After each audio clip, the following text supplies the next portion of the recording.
Welcome my felting friends to part 4 of this little mini course on how to felt a simple picture. It looks more complicated than it is, but I promise you if you just follow along with me you'll be fine. So today we're just going to be putting in the trees and things and making a little bit of difference in colour to some of the fields. So if you're ready, let's crack on and I'll show you how this bit's done. So the first thing I thought I might try was adding a little bit of the mountain colour onto some of the hillsides at the back, just to break up the green a little bit. You don't have to do this. I just put a little bit of that mountain colour we had and then a little bit of a darker line underneath it. If you see any little places that you fancy popping some in, then just go ahead and do it. But it's not important. I just thought I'd try something a little bit interesting in the background, but I don't want it too heavy or anything because that is still our background. And so what I've done here is I want some bit of lighter colour on some of the fields and the hillsides and things. So as you can see, this is kind of like a khaki sort of camo colour, really, that pale camo colour that you get on outfits and things. So this is what I'm using, but you don't have to use this. You can just choose a lighter colour. You still want it, if you notice it's not a vibrant colour, it's still quite a dull colour. And I'm just going to put that a little bit on some of the hillsides at the back, just to break up some of the green a bit. And there's no specific place I'm putting it. As you can see, I'm just plonking it in odds and ends just to break it up. You could use it as a highlight colour if you know what direction your sun's coming from. You could put it on the sides where the sun would hit it. But we haven't really established a direction for the light in this one. I was trying to keep it really simple. We might do that nearer the end when we get to putting in the gate. We might decide a bit more then. So as you can see, I'm just pulling it really thin. This is the same colour and I'm just laying it here and there.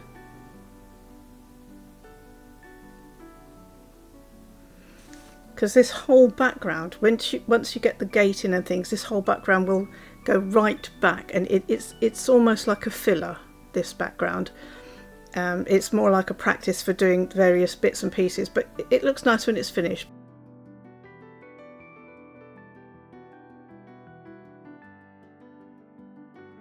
So here I'm just mixing some different green with some black because I want something a bit darker.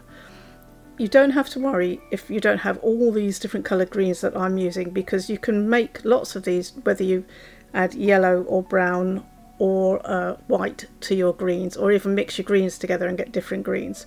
So it's not about you matching the exact colour, it's making the tonal differences really. So I'm just going to start making some slightly darker colours to put some distant trees in. So as you can see, I mixed some green and then I mixed in a little bit of black. So all I'm doing is putting in some different height blobs at the back here. They're obviously going to be bigger than the blobs we put in on the previous lesson, and I just want different heights, and that's basically it really. So I'm not looking for anything fancy, I'm just popping in some blobs. I don't want to fill it all in, as you'll see. I do leave little gaps and things.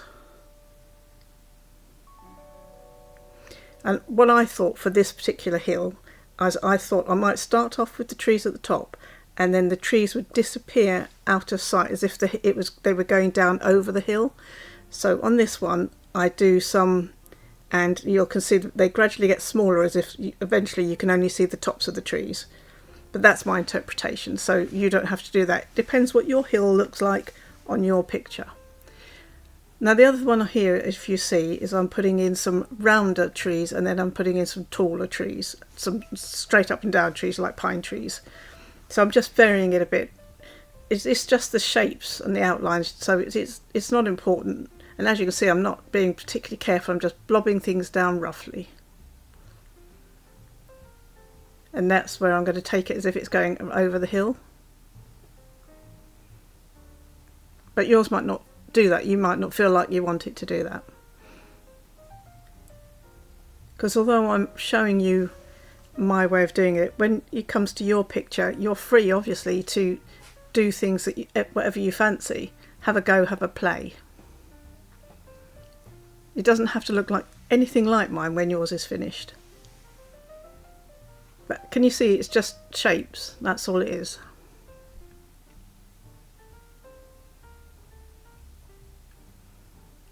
So I'm just saying how it's going to go over the hill now.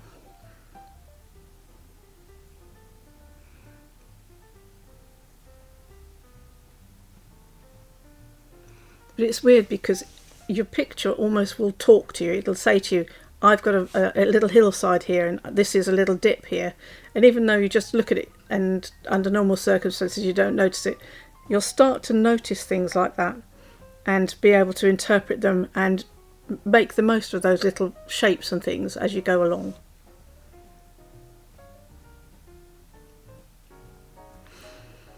And these trees are darker, but I'm going to go in with some lighter little bits on top of some of them just to make it look like they've caught the light a little bit. So I've come over my path now and I'm now doing the same on the other side.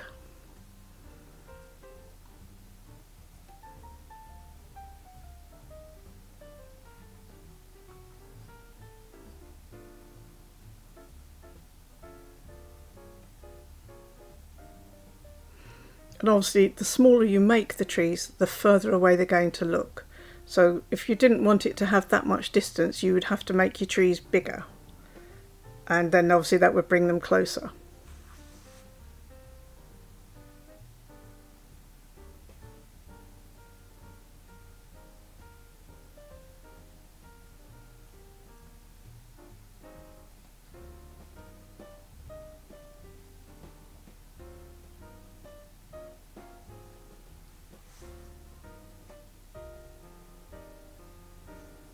And this is all the same dark colour all the way through this.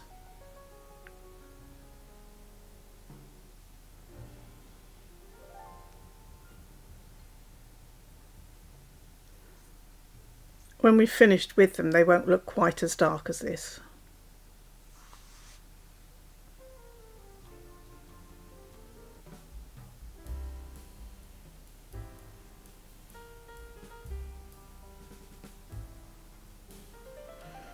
So we've decided on those, and as you can see now I'm picking up, and when you pick a lighter colour, this could be yellow, light green, you could mix some green with some yellow, just want something a little bit brighter.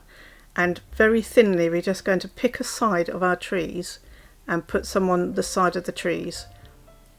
We still don't want to cover down all of it because we want that darker bit at the bottom, so it's like the shade under the tree. So keep your light shading bits to the tops and maybe down one side.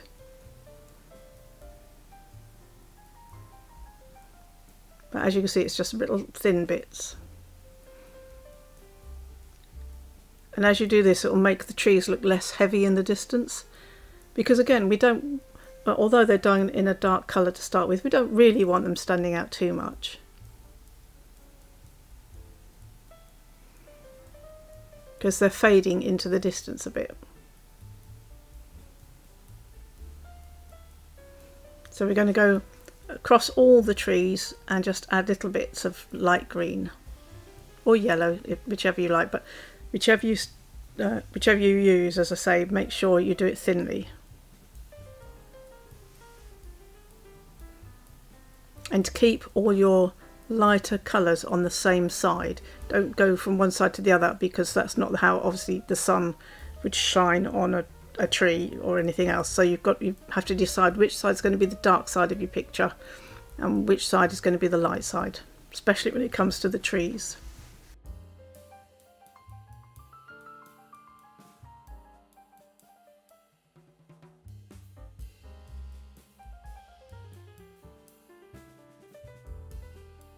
I'm not editing this a little bit too much because I want you to see as much as possible of what's going on.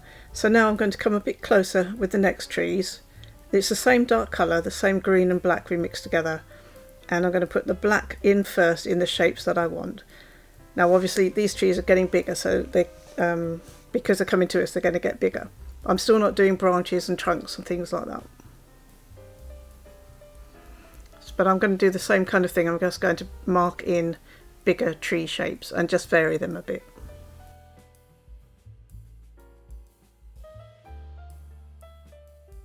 There you can see I've got different sizes, little gaps and all sorts of things there.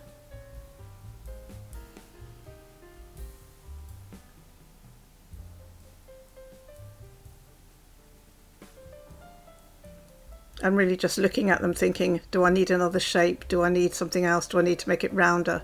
So I'm just blobbing in an extra little shape there. Because they could be trees or hedges or bits of both really.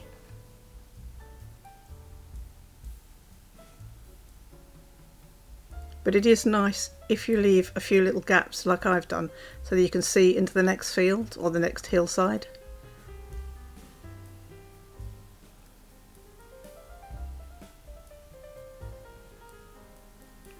And now we're back to putting a little bit of the lighter colour on the same side. So be consistent where you put your light colours.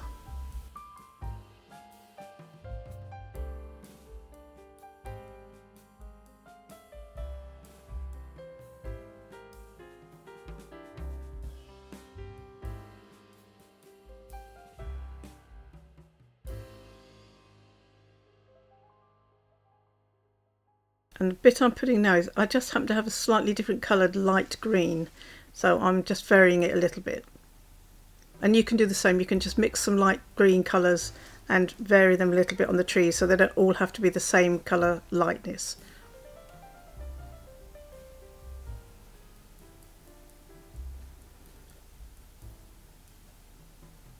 So this is it's called corn, it's just a pale yellow as you can see, and I wanted this field here to be lighter because I'm going to put more trees and things in, and I don't want all the fields in exactly the same colour.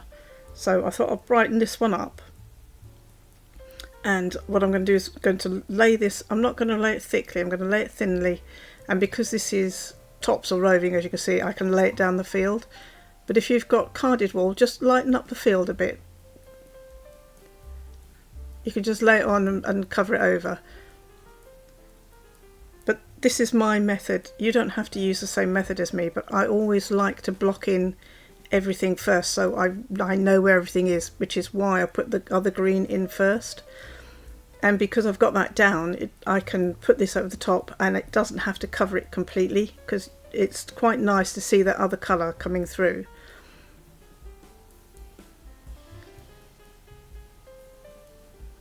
So that's what we did last time on the video, was we blocked in all the fields and things so we knew where we wanted everything.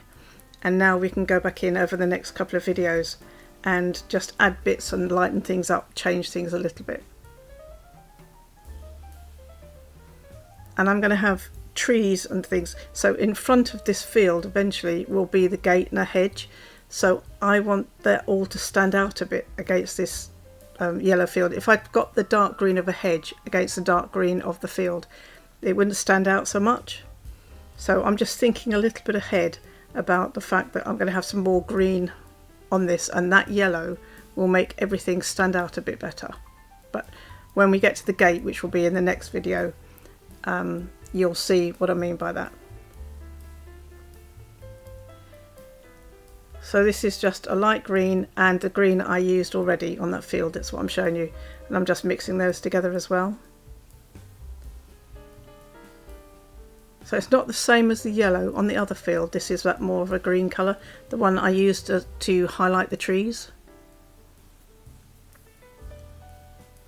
But as I say, do remember you don't need all these colours, you just need a few, and you can mix your colours together and get this. And all I'm aiming for is different coloured greens. I could have had any coloured greens on these, obviously, as long as they look nature coloured. So it doesn't matter, just mix whatever you've got together in different amounts and then get some different coloured greens. As you can see, I haven't mixed it well, I never mix it really well because I want all the colours to come through. So I'm just trying to think how I want my field now. Because what I'm thinking is that field that I've just put the yellow in is going to come down the hill, and I think the bit I've got here is going to be flat. So if you look, this is just my, you know, have your hills how you like, but this is what I've decided, that this bit's going to be more flat. So I'm taking it straight across now rather than using the directional bit of the other field. And I will go into this field as well and probably lay some more bits over later.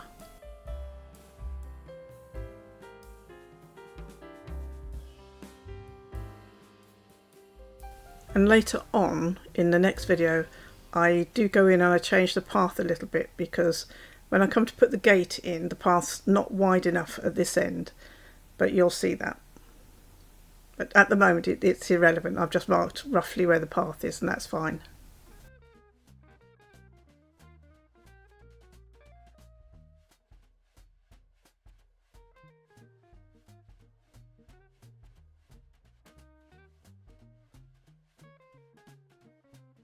And to make this look interesting, this is why I do the different coloured greens.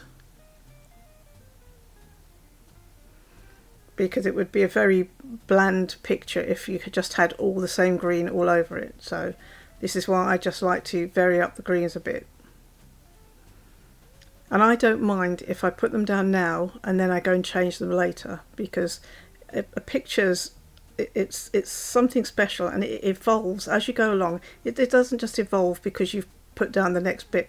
It evolves in how the colours are going to be and things like that, and you have to be prepared to be a bit flexible and change what you've done. So until it's completely finished, it's never finished. It's like anything can happen to your picture in a positive way. So don't ever get boxed in by thinking I've got to have that field there now and it's got to look like that, because no, it might not need to later on. So just change things as you feel they need to. So here I've decided I'm going to put in a bit of a hedge. So we're back to exactly the same colour we've used for all the other trees in the distance, the green and the black mixed together.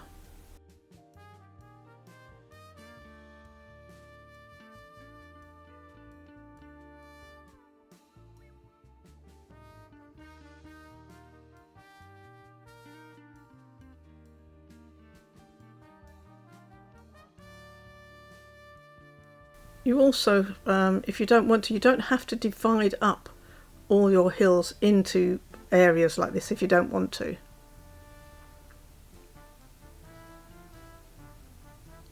I'm really doing it more because it gives you the opportunity to put in trees and practice your tree shapes and what you're happy with and things like that. So we're doing exactly the same thing, we're just making the trees a little bigger, remember, because they're nearer us.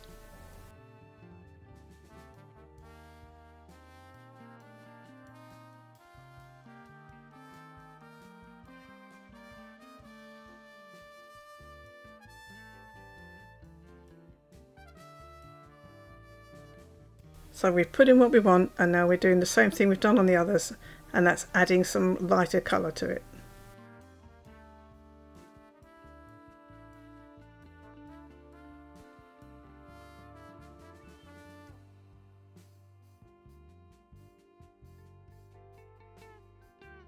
You could also, if you wanted, rather than just have trees coming down like that, you could have groups of trees. So these are all in single file, but if you think, when you look in fields, sometimes you can have little groups of trees all together. And so you could do that like a bit of a mini woodland somewhere on one of the little hills if you wanted to. You don't have to have them all in just straight lines.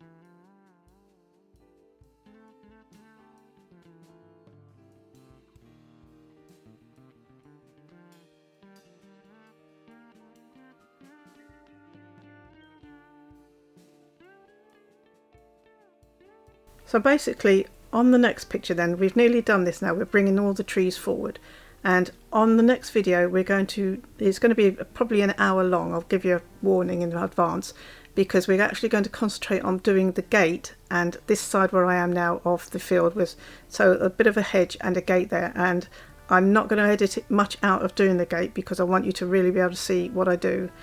And the gate's a little bit more fiddly, but you know, I'm sure you're completely capable of doing it, but that's why I'm going to make the video longer. So on this bit anyway, we're going to do exactly the same thing, putting them in closer. As you can see, the trees are getting bigger as they come in closer, and I'm going to put the light in like we normally do.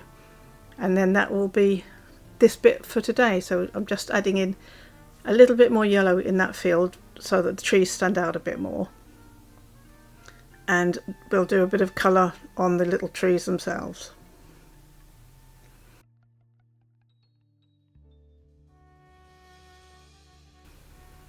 So I hope you find this helpful. If you have, don't forget to give me a like. Thank you very much, and I will see you on the next video, where get yourself a cup of tea for the next one, because it's going to be a long one and we're going to do the gate.